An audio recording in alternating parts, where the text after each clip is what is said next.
and welcome to episode 81, a very special episode of the Dinner Sisters podcast, with two sisters taking on the nightly challenge of dinner. I'm Kate Schultz, living and working in Rhode Island. I'm a passionate cook and recipe collector, always thinking about my next meal. That's right, Kate. It is special episode week, which is exciting. Yay. I'm Betsy Wallace. I live, work, and raise a family in Atlanta, Georgia. I love dinner time, but can always use help planning and cooking for my family of 5. I've got 3 kids. They are 5, 7, and 9. Our goal with this podcast, we want to cook a little better, learn a little bit about food, and most importantly, figure out what the heck to have for dinner. So here's how it works this week. So normally we cook and review 3 recipes, and if you've been a listener for a while, you know that's our thing. Mm-hmm. But we are shaking things up a bit, and we are doing an episode devoted to an appliance, actually. Which sounds ridiculous to say. Getting crazy. Yeah, getting crazy. The air fryer. So I think almost since we started this podcast, people have been talking about the air fryer to us. Like, have you tried it? What do you think? So finally, we just gave it a go. We thought, why not? And why not just, do an episode about it? So what we're going to do is try out a few recipes, talk about our experiences. We actually were together when we did this. So we were at your cabin. And so we cooked together. We were rookies. We are no air fryer experts here. Yeah, this is just kind of a first take. We made quite a few things, but I wouldn't say we extensively and exhaustively air fried. We didn't have time for that. Yeah. We ran out of time. But if you're curious about what we found out, we're always going to write down our show notes. I promise I'll publish on time, and all on dinnersisters.com. We also have a newsletter if you'd like to preview all the stuff before listening. All right. So this week we cooked all sorts of things, from pizza rolls to salmon, and we'll talk about them in 2 sections: snacks and dinner. Shaking it up. We're not even all doing all dinner recipes. Yeah. Things are out of control here. So I will admit, I was a little skeptical about the air fryer. I'm not a big appliance person. I'm I think it has to do with my food snobbery, maybe. Could be. It makes sense. Anyway, if you need an intro, if you didn't know what they were, an air fryer is basically a forced air convection oven for your countertop. I would say, I don't know, the one we got was like the size, a little smaller than Instant Pot. But they do size of a coffee maker, kind of. Like a table, maybe a little bit larger than a countertop coffee maker. Yep. Yeah. I mean, they come in different sizes. Yeah. You can get like a 10-quart one, which I imagine would be huge. Yeah. But they do go on your countertop, just plug in. The model we used was a pull-out basket, but there's ones that look like ovens, and there's ones that have like a little different setup. But basically, you put the food in the basket or into the fryer, however it works, close it up, choose your temperature and time, and then walk away. Yes. And then it just goes. And, we'll talk more about how to use the air fryer and the smorgasbord, but in case you're curious what those things actually are, that's how you do it. Yeah. There is just, a lot of chatter everywhere about air fryers. And so I was excited that my friend Allison said she had one we could borrow. So that's how this all came about. And we just, like Kate said, we're excited to see what the hype is about. So for reference, we used a caloric 3.5-quart air fryer, which retails for around $100. And it looks like Kohl's sells these. Yeah. Suckers. I saw one at Home Depot. Okay. Yeah. So all over the place. For those who want to just get technical, that's what we actually used for our experimenting. Okay, Kate, kick us off. What are we doing here? So snack foods is next. Instead of doing this episode kind of by recipe, I thought I'd kind of do it by section.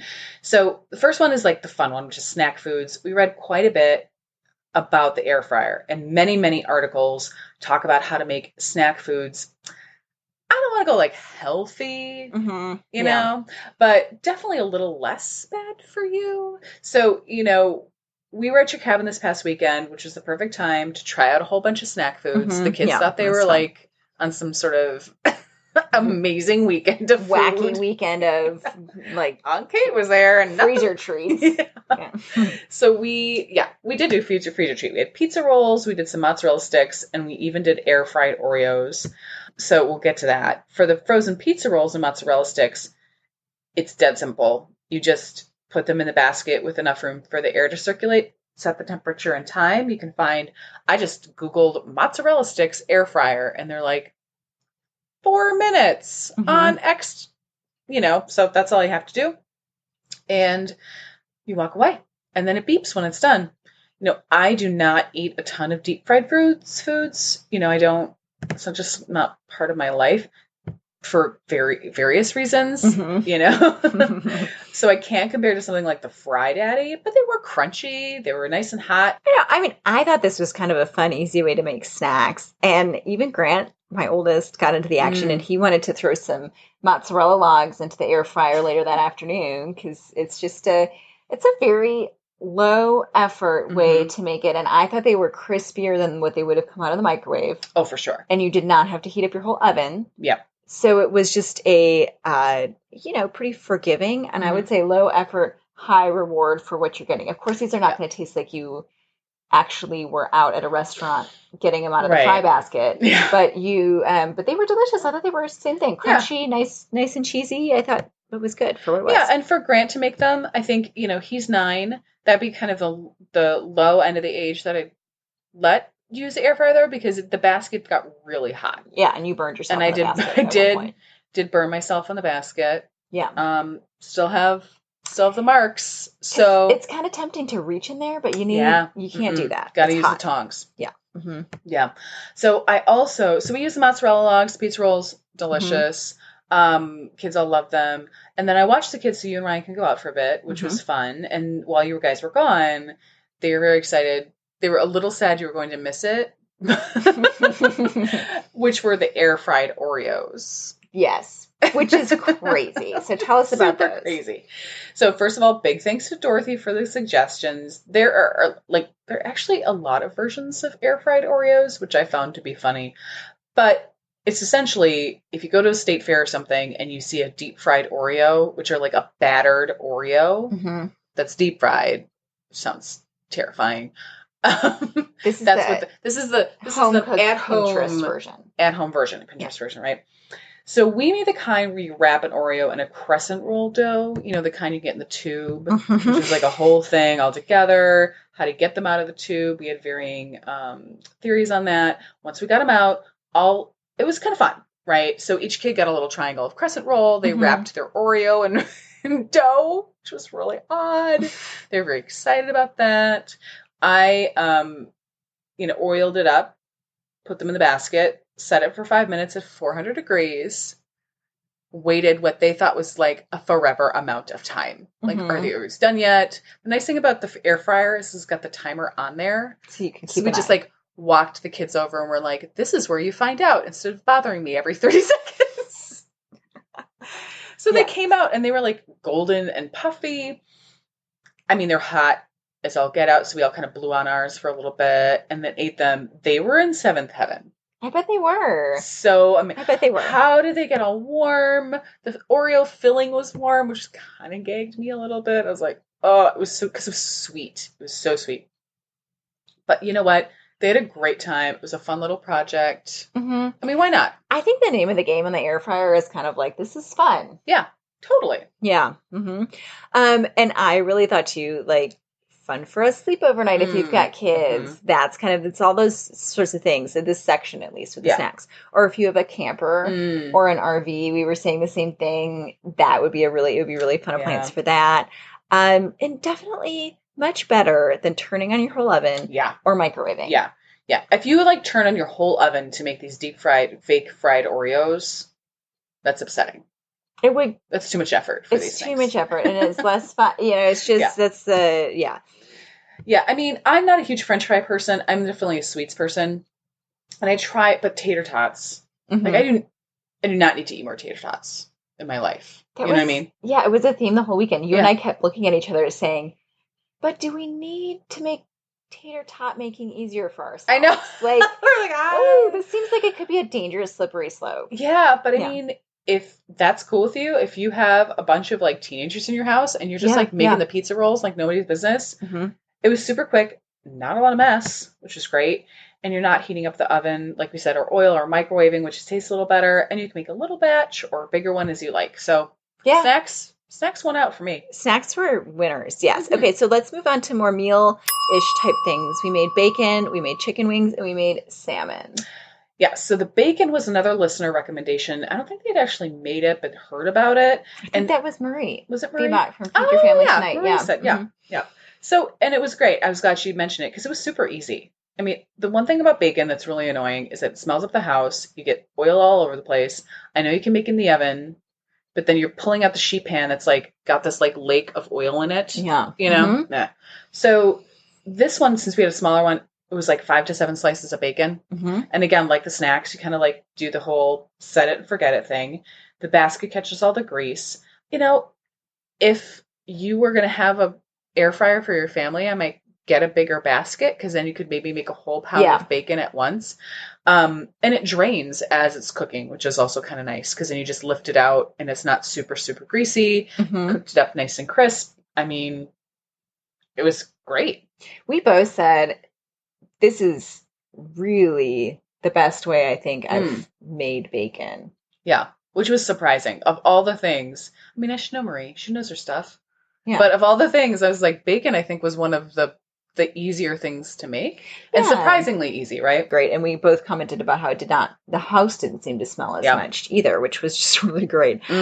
Okay. So the second thing we made were chicken wings.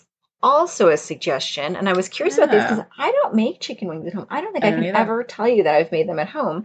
So I picked some up from Publix for this experiment. We used a Food Network recipe for this, and this was slightly more involved than the set it and forget it. So this was 12 minutes at, I believe it was like 360. Then you have to flip them with your tongue, and then do another 12 minutes at 360, and then you turn up the heat for a final kind of crisp. And that went up to like 390, and that was 7 minutes, and then they were done. So again, you need a really good pair of tongs for this. I think that really was a theme with the air fryer. You can't get in there with your fingers; you'll sear them right off.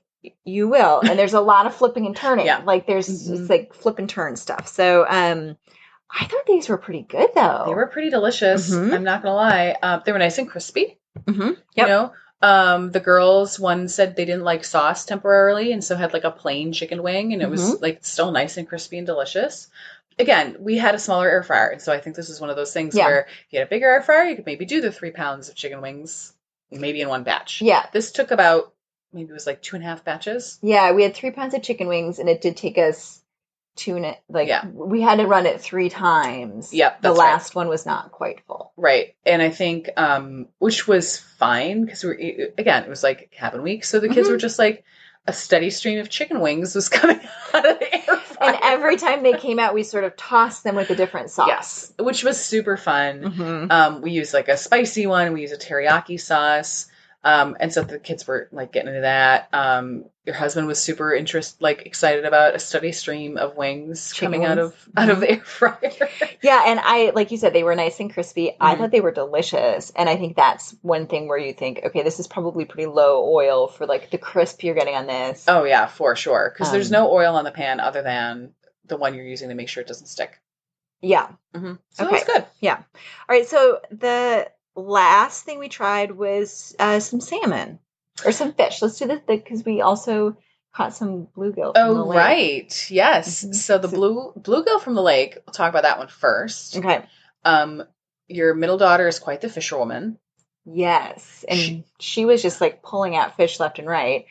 Saturday morning when we were air frying things. I think maybe one other time in the 2 or 3 years we had this cabin, have they caught a fish big enough to actually cook. Oh, really? Oh, yeah. This is wow. Is a big I did not deal. realize how big of a deal it was. No, because we always catch catfish, which Ryan and I both don't want to deal with.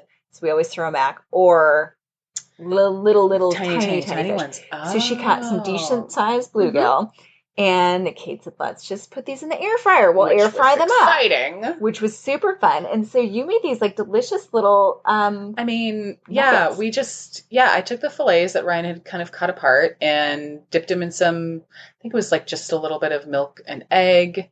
And then you had some self-rising flour. And so we just breaded it with that with a little salt and pepper, popped in the air fryer for I think like 5-6 minutes for the full batch. I would say it was like, some total, if you put all the pieces together, 2 tilapia fillets, maybe. Yeah, it was not a lot of fish. It was not a lot of fish. But it was delicious. They were good. They crisped up really well. There was a tip. I'll talk a little bit more about you can spray things with oil, and I think that would have made it even more crispy, like a little spritz of oil Okay. halfway through.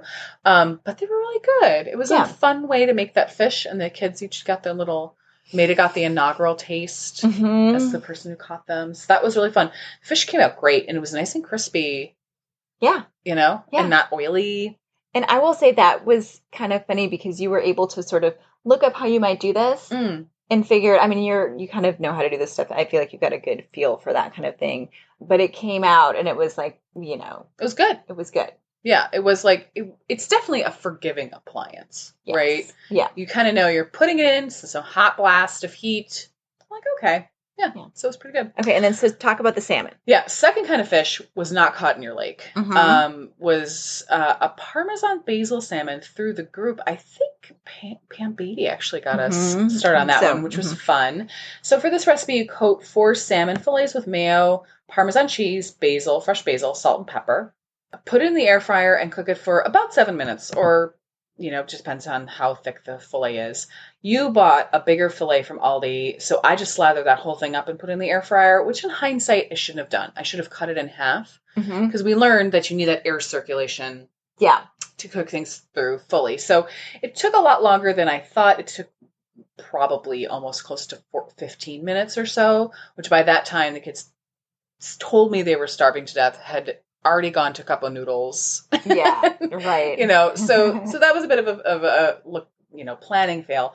Oh, yeah. And also, pulling out a whole fillet that size was really hard. It kind of came out in chunks because I couldn't get a good angle on the fillet. Oh, yeah. So I think if it had been 2, then I could have just taken tongs or a little fish fillet and then been fine. It's kind of annoying, but that's user error. I've never done it before. Yeah. The fish came out tender and delicious. And the kids did like the topping. And then because they had eaten the cup of noodles during dinner, we ate it for fish tacos the next day. Yeah, which was also really good. Yeah. I did have the fish tacos. I thought it was great. I loved, again, just kind of an easy way to get dinner done. Yeah. Which is one thing that we're always looking to do here. Totally. On the podcast. Totally. So winner on the episode, what did you think? So the winner for me was the bacon. It was. I liked it. Was really easy to clean up, and it took away the sputtering and the grease and the smell. I have a thing about bacon grease smell in the house, so it was nice to not have that sit in there, linger. Yeah, mine were the chicken wings because man, I do not ever make chicken wings, and they were really good. They were delicious, and that was a fun, easy. Even though it was not totally hands off, it still feels very tricky. It wasn't terrible. It feels very easy and it feels very manageable. For sure. Delicious and kind of healthy. Make sure to check out our show notes for everything we just talked about at www.dinnersisters.com. We have links to all the recipes that we mentioned. We'll also link to the model that we used just in case you're curious, and anything else we talked about. If you'd like to chat more, the air fryer, we can keep going in this Facebook group, man. Yeah. You can always ask to join our Dinner Sisters Facebook group. We are at Dinner Sisters Podcast. All right, Kate, before we head to the smorgasbord, we're taking a break. Okay, so first off today in the smorgasbord, we thought we'd talk about some lessons learned from the air fryer. For me, it was definitely to make sure to use oil coating on the basket. Things can really stick to that basket. It could have been the model that we used. Maybe it's the nonstick coating wasn't as great, but you can't just put something down plain. It won't work. And I learned that the hard way for a couple things. You don't need a ton of oil. And then I looked it up. You really also shouldn't use Pam or cooking spray. Oh. You should be using a pure oil spritzer with no additives because it can corrode. That high heat nonstick and cooking spray can corrode the nonstick. Oh, interesting. It's a thing. And I remember hearing about this, something totally unrelated, but also in the air fryer, how-tos, they talk about that. So you can either get a refillable one, or sometimes they just sell them, pure olive oil. That's what you should be spritzing on there. Okay, yeah, the one thing I learned is that you always have to leave space in between things you're cooking in order to get that nice crispy finish, which is that kind of air fryer signature taste. Yeah, you're going for crispiness there. Yeah. And in our 3.5 quart air fryer, that meant the portion sizes were a little bit on the small side. Mm-hmm. So That's I true. would say, and we kind of talked about this, if you are cooking for 1 to 2 people, I think this 3.5 quart is probably perfect. If you are cooking for a family, like we were cooking for 3 kids and 3 adults, Yeah, every time we made anything, we were doing it in 2 to 3 batches. we were. Yeah. Yeah. So there's bigger sizes. There's and there's also like the oven version of that, which has like an oven door. So I think you just have to kind of like look at your size family and determine how much you're going to be air frying Yeah, yeah. at one And time. I think the good thing about that, and maybe a little bit of a tricky thing, is that there are so many models of air Yeah. fryers. Yeah. So I think, for me, for what I'm looking at, if you're going to make this for snacks and things, I think the basket version is great. If you Hmm. might do more cooking, like actual like bread baking and roasting and things like that, they're the oven door versions that you might like better that also seem to come in larger sizes. I saw a 10 quart, Oh, wow. which would Yeah. be like 3 times the size that we had. So, I mean, I'm not sure what you could fit in a 10 quart, but probably that good size salmon fillet would Hmm. easily fit in there, maybe Yeah. with something else even. Yeah. Yeah. So we talked about a few things over the course of the weekend that I thought might be helpful to bring up on the episode and chat about with listeners. So, first, about the air fryer versus the Instant Pot, which I think is something Mm. people are thinking about a lot Hmm. because they're both kind of similarly larger appliances on your I countertop. feel like they came out at the same time. Yeah, yeah, yeah. Yeah. I read one thing where it's kind of like the Instant Pot's waning a little bit and the air fryer's picking up Oh, steam. geez. However, I think Rivalry of rivalry of the the countertop appliances? I don't appliances. know.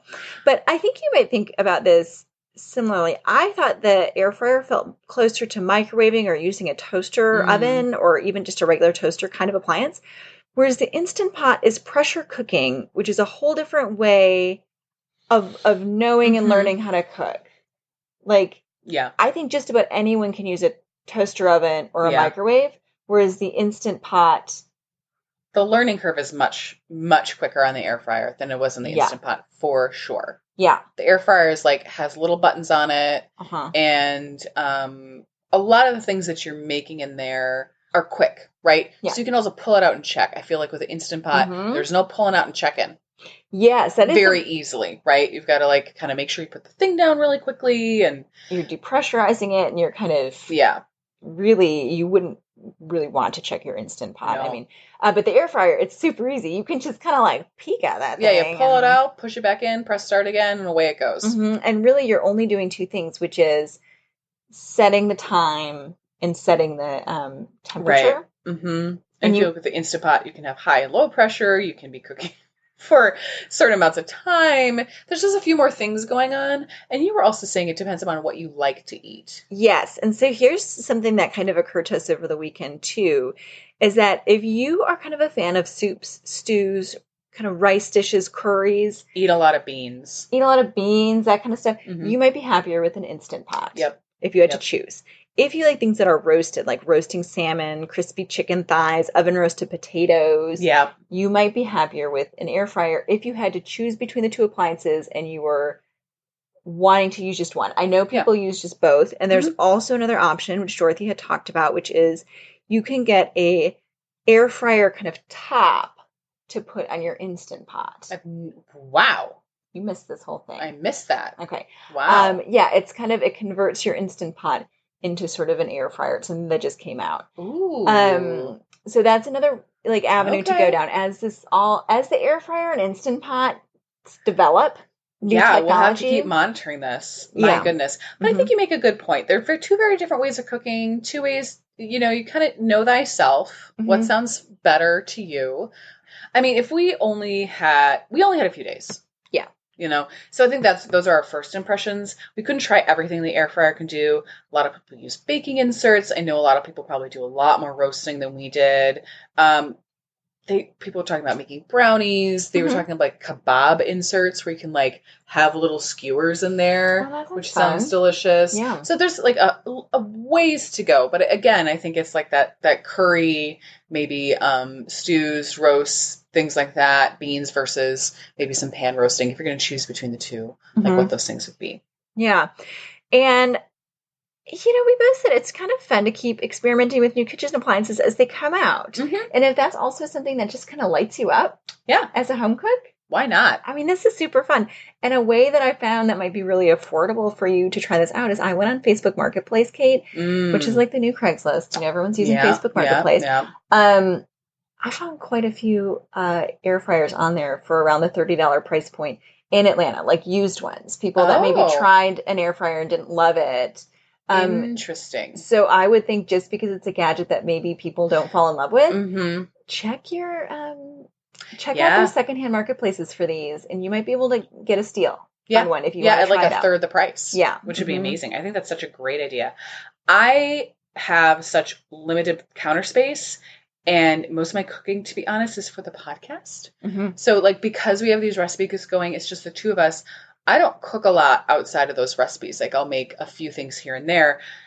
So I'm not sure if I would even have like A, the space, and B, the time to like use one enough to buy one. You know what I mean? Yeah.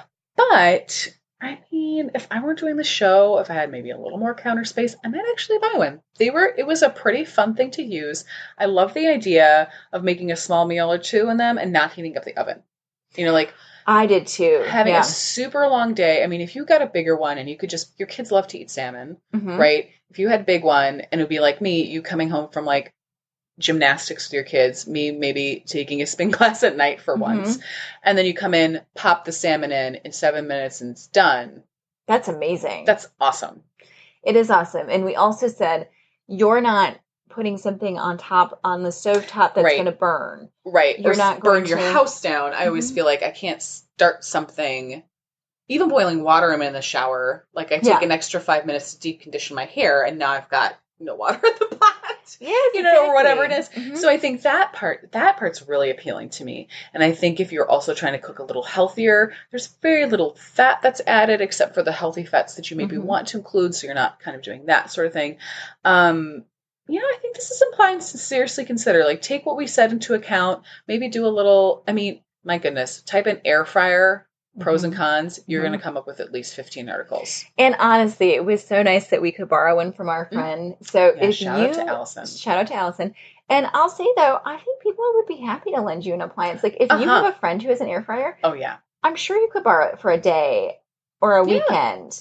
Because this isn't something people I don't think are using every single day. Right. Unless you're super into it, and then maybe they wouldn't be. But, I think it's an occasional appliance for enough people that you could probably find someone to lend it to you. Yeah, and that's a good way. Because all of this, both the Instant Pot and the air fryer, I think they're all in that, like, unless you get a used one, which I think is a great way to go, they're all in that $80 to $100 range. So it's a bit of a price point. So definitely, if you can, try it before you buy it, for sure. Yeah.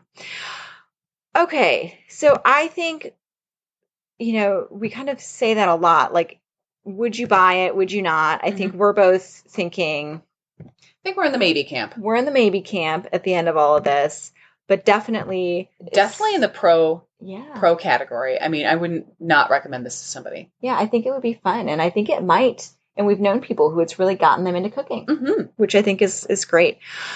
Okay, so we love that the suggestion came through with the Facebook groups, willingness to pitch in and give us suggestion and answer questions and just really help us develop this special episode about air fryers. We couldn't have done it without them. Yeah, so I think that's great.